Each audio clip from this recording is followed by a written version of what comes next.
Ashwood was a sleepy town. It was nestled between rolling hills and a sprawling forest. The town was known for its quiet charm, but a darkness lurked beneath the surface. The woods held secrets, they whispered of forgotten things, and things best left undisturbed.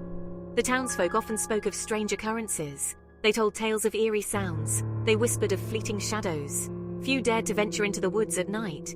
Those who did never stayed long. The woods had a way of making you feel watched. Every rustle of leaves sent shivers down your spine. The air grew heavy with dread. It was as if the forest itself was holding its breath, waiting. The group of friends loved a good dare. They were young and full of adventure. They craved the thrill of the unknown. They often ventured into the woods. They told stories and shared secrets. They felt invincible. There was Max, the fearless leader, always eager to prove himself. He led the group with a confident grin. Then there was Emily, the skeptic. She never quite believed the local legends, but her curiosity always got the better of her. Next came Ben, the quiet observer. He was drawn to the mysteries of the woods. He felt a connection to its ancient energy. And then there was me, Lily, the brave and resourceful one. I approached every challenge with a determined spirit. One crisp autumn afternoon, we stumbled upon something strange. It was hidden deep within the woods, an old weathered sign. It was barely visible through the overgrown vines. It read, Ashwood Puppet Theatre. Curiosity bubbled within us. A puppet theatre? In the middle of the woods? It seemed impossible, yet there it was. The sign was old, and the path leading to it was almost consumed by the forest. Max, never one to back down from a challenge, was determined to find it. The others were hesitant, but we couldn't resist the allure of the unknown. Together we ventured deeper into the woods, following the forgotten path. As we walked, the air grew colder. The sunlight struggled to penetrate the dense canopy. The forest seemed to press in on us, whispering warnings on the wind.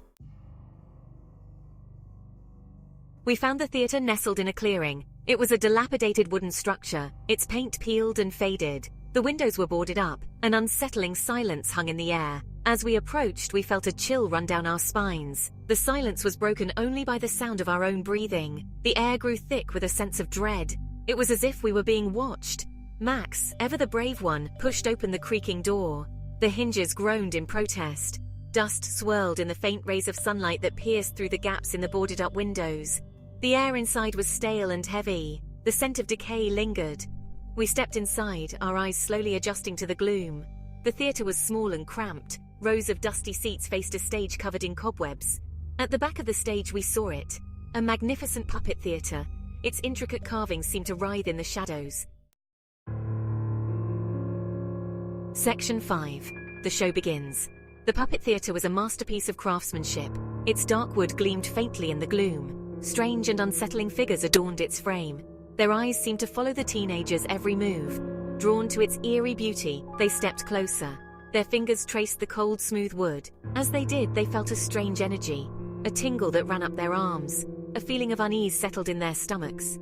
The puppets themselves were works of art, each one intricately detailed, their faces frozen in expressions of joy, sorrow, and something far more sinister. Their painted eyes seemed to hold a life of their own. Max reached out and touched the face of a jester puppet. Its painted smile seemed to widen, as if it were mocking him. A cold breeze swept through the theatre, stirring the dust and cobwebs. The puppets swayed gently, and then they began to move. Section 6. Into the Shadows. The puppets' movements were jerky at first, unnatural, but as the teenagers watched in horrified fascination, the movements became smoother, more fluid. The puppets came alive. Their wooden limbs moved with a grace that belied their inanimate forms. Their painted eyes gleamed with a malevolent light. Their mouths moved, forming words that were audible only within the depths of the teenagers' minds. Fear coiled in their chests. They tried to back away, but their feet felt rooted to the spot. They were trapped in the puppet's gaze, unable to tear their eyes away from the macabre spectacle unfolding before them. The puppet's performance was a whirlwind of terror. They danced and capered with an almost demonic energy. Their painted smiles seemed to widen, becoming grotesque parodies of joy. Then, one by one, the teenagers began to disappear. Section 7. A fate worse than death. It started with Max. One moment he was there, his face contorted in terror. The next he was gone, vanished into thin air. A scream died in Emily's throat. She stumbled back, her eyes wide with panic.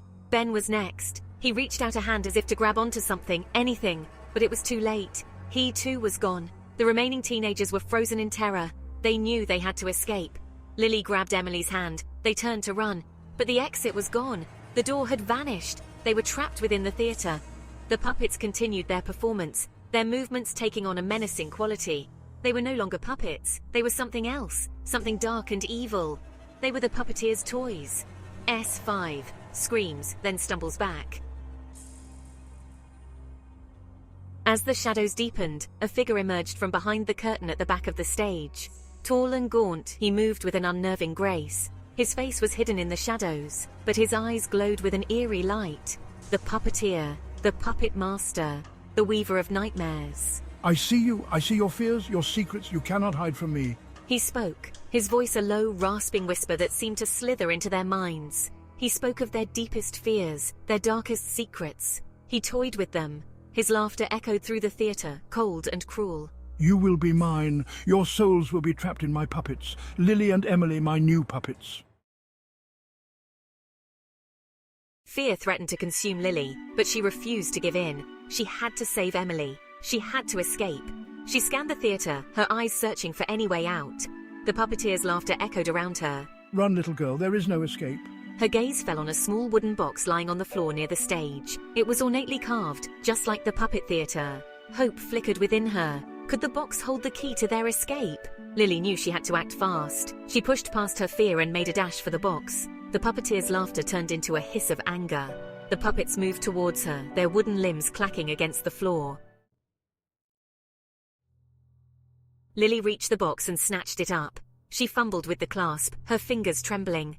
The puppets were closing in. Their painted eyes burned into her. She could feel their cold, dead energy. Forward, my puppets. Capture her. The puppeteer's voice dripped with malice. He urged his puppets forward. Lily finally wrenched the box open. Inside, nestled on a bed of red velvet, lay a single gleaming object, a silver bell. As Lily reached for the bell, a wave of icy cold washed over her.